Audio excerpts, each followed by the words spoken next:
উদ্যোক্তাদের ক্ষেত্রে একটা মিসকনসেপ্ট সবসময় কাজ করে, সেটা হইতেছে প্যাকেজিং। অনেক সময় অনেকেই বলে যে সুন্দর প্যাকেজিং এবং দামি প্যাকেজিংই আপনার প্রোডাক্টকে আরও ব্র্যান্ডিং করে তোলে। ব্র্যান্ডিং করতে গেলে অবশ্যই প্যাকেজিংয়ের দরকার আছে, কিন্তু তার মানে এটা না যে আপনি আপনার মূল প্রোডাক্টটা বাদ দিয়ে সব প্যাকেজিংয়ের উপরেই খরচ শেষ করে ফেললেন। আপনি যে টাকা ইনভেস্ট করতেছেন তার অর্ধেক যদি প্যাকেজিংয়ের উপরেই করেন, তাহলে আপনার প্রোডাক্টের কোয়ালিটি ওইভাবে ভালো রাখতে পারবেন না। আর প্রোডাক্টের কোয়ালিটি ভালো করতে গেলে প্লাস প্যাকেজিং সুন্দর করতে গেলে আপনাকে ডাবল চার্জ করতে হবে। আর ডাবল চার্জ করতে গেলে তখন কাস্টমাররা নিতে চাইবে না, কারণ সেম জিনিসটাই যখন অন্যজনের কাছে একটু কমে পাবে তখন আপনার শুধু প্যাকেজিংয়ের উপরেই তারা নিবে না।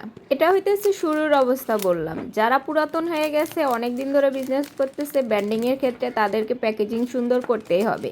কিন্তু আপনি যদি নতুন উদ্যোক্তা হয়ে থাকেন তাহলে আপনাকে বলবো যে শুধু শুধু প্রথমেই এত টাকা খরচ করে ব্র্যান্ডিং বা প্যাকেজিংয়ের উপর এত সময় এবং খরচ না করাই ভালো।